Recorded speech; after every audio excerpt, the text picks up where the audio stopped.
It seems Meghan Markle has decided that if she's going to leave Prince Harry, she might as well leave with a small fortune. A cool $100 million to be precise. Can you imagine? That's a lot of cash for someone who still can't seem to get her facts straight about anything, let alone her royal life. But hey, dream big, right? The big question is this really the magic number Meghan is floating to bail on her husband? Or is this just another chapter in the ongoing saga of her delusions of grandeur? You might recall that when Meghan and Harry signed their Netflix deal, the number $100 million was tossed around like confetti. But that number was never actually paid out to them. Netflix, in its usual diplomatic fashion, politely denied any such deal, confirming the number was not correct. But of course, in true Meghan fashion, the $100 million kept showing up in the gossip mill like a bad penny. After all, who wouldn't want to pretend they're worth that much? Especially when you're trying to convince the world you're the next big thing since sliced bread. And let's be real, who wouldn't want a massive payout if they were forced to leave their partner who has probably done more harm to her career than helped it? Now, don't go thinking Meghan is all about the quiet life. If Harry is really that bad of a catch, she has a backup plan. The divorce memoir.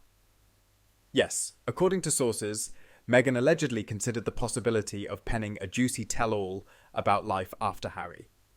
Apparently, there's a publisher out there who's just itching to get their hands on her bitter post-marital reflections. Let's not kid ourselves, though.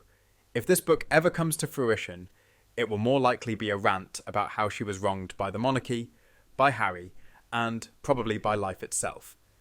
Now, here's the fun part. King Charles has apparently told Meghan no. That's right, no $100 million payout for Meghan if she walks away from Harry.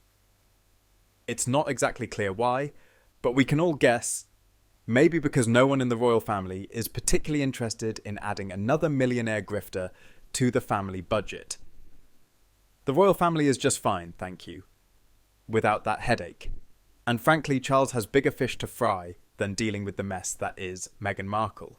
If you're Meghan, this must sting. After all, she thought she'd be snagging a royal fortune just by showing up and marrying Harry. But as we've learned over the years, her position in the royal pecking order is about as low as it gets. She's more Fergie than Diana, and that's not a good thing. Diana, beloved as she was, had real influence. Meghan, on the other hand, has a slew of failed projects, broken promises, and a fan base that seems to shrink with each passing day. Meghan Markle isn't worth $100 million. Not from the royal family, not from Harry's family, and certainly not from anyone who isn't trying to sell her a lifetime supply of self-help books. She might think she's a treasure trove of content, but the truth is, no one really cares anymore. She might have once thought that her royal connection would turn her into the next global icon. But now?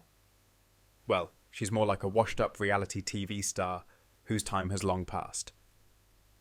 The idea that Meghan could demand such a payout for her royal divorce is laughable. The royal family has already been more than generous by just keeping her out of their way.